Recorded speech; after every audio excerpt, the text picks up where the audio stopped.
Good morning అండి. నేను ఆదొండకాయల చారు చేస్తున్నా మీకోసమే. చూడండి, ఇట్లా ముక్కలు కోసుకోవాలి. ఉల్లిగడ్డ మాత్రం కొంచెం ఎక్కువనే వేసుకోవాలండి.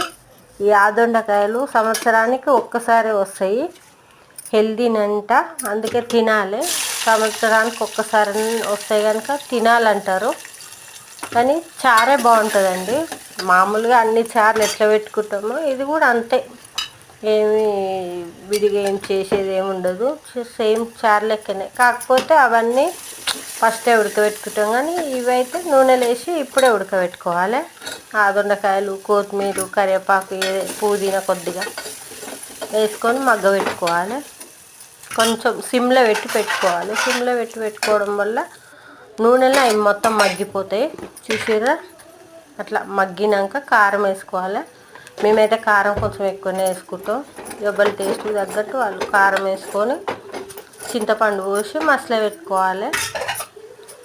ఇవి సంవత్సరానికి ఒకసారి దొరుకుతాయి కనుక హెల్దీ అంట, అందుకే తినాలంటారు. మా సార్కి అయితే ఇష్టం అండి పులుసు. మస్తు ఇష్టంగా తింటాడు ఈ చారుని. కొందరైతే ఇందులో కొంచెం బియ్యం పిండి పోస్తారంట. నేనైతే ఏ పిండి పోయలేదు, ఇట్నే చేసిన. చూడండి, మసలో పెట్టుకొని కొంచెం ధనియాల పిండి, ఇక లాస్ట్లో ఉప్పు. ఫస్ట్లో నేను ఉప్పు వేయలే, లాస్ట్లోనే వేసిన. చూడండి, చూసిరా? ఇక మసలో పెట్టుకోవాలి, అంతేనండి. ఒక 5 minutes మసులుతో కథం. కానీ మస్తు టేస్ట్ ఉంటుందండి చారు. చూడండి ఎంత బాగా అనిపిస్తుందో. చూసారా? మా ఆయన అయితే కాలేదే తింటాడు. ఓకేనా? బాయ్ అండి.